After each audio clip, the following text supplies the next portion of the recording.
Welcome to one TV special focus. కలియుగ ప్రత్యక్ష దైవం శ్రీనివాసుడు కొలువైన తిరుమలలో మరో కొత్త తరహా మోసం వెలుగు చూసింది. శ్రీవారి వస్త్రాలంకార సేవ పేరుతో భక్తులను మోసగించిన వైనం వెలుగు చూసింది. గుంటూరు జిల్లాకు చెందిన భక్తులను ఒక దళారి మోసం చేసిన ఘటన బయటపడింది. గుంటూరు జిల్లా పట్టాభిపురానికి చెందిన కొంతమంది భక్తులు శ్రీవారిని దర్శించుకోవాలనుకున్నారు. అయితే ఒక దళారి వస్త్రాలంకార సేవ పేరుతో వారిని మోసం చేశాడు. 7 లక్షలకు ఒప్పందం కుదుర్చుకున్న దళారి వారి వద్ద నుంచి 4 లక్షల రూపాయలను వసూలు చేశాడు.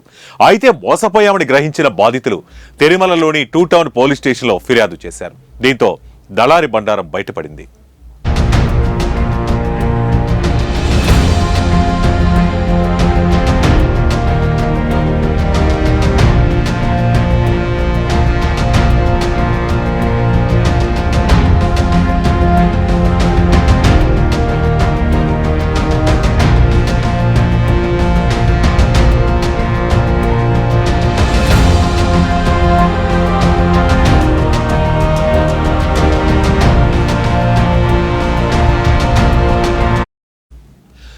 మరోవైపు వరుస సెలవులు రావడంతో శ్రీవారి దర్శనానికి వచ్చే భక్తుల సంఖ్య పెరిగింది.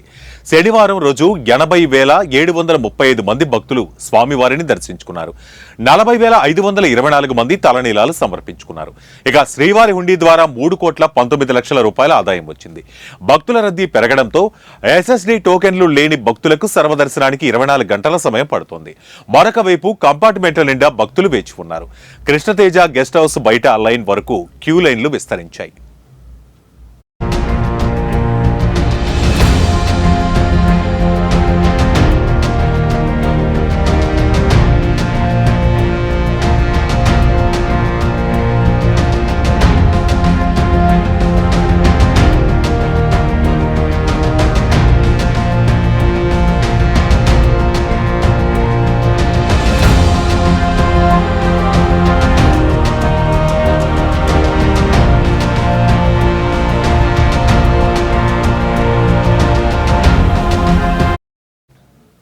సెప్టెంబర్ 17న అనంత పద్మనాభ వ్రతాన్ని టీటీడీ ఘనంగా నిర్వహించనుంది. అనంత పద్మనాభ వ్రతం సందర్భంగా తెల్లవారుజామున 6 గంటలకు శ్రీవారి సుదర్శన చక్ర తాళ్వారును ఆలయం నుంచి ఊరేగింపుగా శ్రీవారి పుష్కరిణి వద్దకు తీసుకొస్తారు. అక్కడ శ్రీవారి సుదర్శన చక్ర తాళ్వారుకు తీసుకుని వచ్చి పూజలు నిర్వహిస్తారు. అభిషేకం నిర్వహించి తిరిగి ఆలయానికి తీసుకెళ్తారు. మరొక వైపు అనంత పద్మనాభ స్వామి అవతారంలో ఉన్న విష్ణువును ప్రార్థిస్తూ దంపతులు ఈ వ్రతాన్ని ఆచరిస్తారు. మరోవైపు దేశవ్యాప్తంగా ఉన్న 108 వైష్ణవాలయాలలోనూ ఇదే రోజు అనంత పద్మనాభ స్వామి వ్రతం నిర్వహిస్తారు.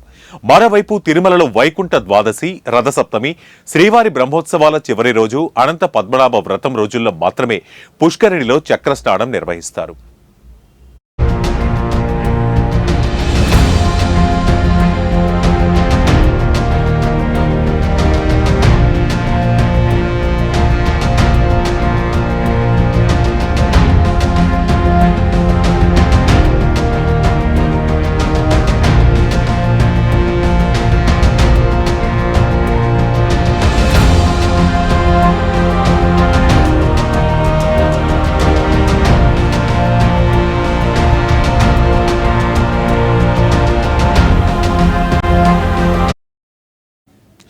ఇక వరుస సెలవులు భక్తుల విపరీతమైన రద్దీని ఆసరా చేసుకుని దళారులు మోసాలకు తెగబడుతున్నారు. శ్రీవారి వస్త్రాలంకార సేవ పేరుతో భక్తులను మోసగించిన వైనం ఇప్పుడు తాజాగా వెలుగు చూసింది. గుంటూరు జిల్లాకు చెందిన భక్తులను ఓ దళారి మోసం చేసిన ఘటన తాజాగా బయటపడింది. గుంటూరు జిల్లా పట్టాభిపురానికి చెందిన కొంతమంది భక్తులు శ్రీవారిని దర్శించుకోవాలనుకున్నారు. వీరి భక్తిని ఆసరా చేసుకున్న దళారి వస్త్రాలంకార సేవ పేరుతో వారిని మోసం చేశాడు. 7 లక్షలకు ఒప్పందం కుదుర్చుకున్నాడు దళారి. వారి వద్ద నుంచి 4 లక్షల రూపాయలు వసూలు చేశాడు. అయితే ఆ దర్శనానికి సంబంధించిన టోకెన్లు ఇవ్వకపోవడంతో మోసపోయామని గ్రహించిన బాధితులు తిరుమలలోని 2 టౌన్ పోలీస్ స్టేషన్లో ఫిర్యాదు చేశారు. దీంతో టీటీడీ అధికారులు దళారులను నమ్మి మోసపోవద్దని భక్తులకు సూచిస్తున్నారు.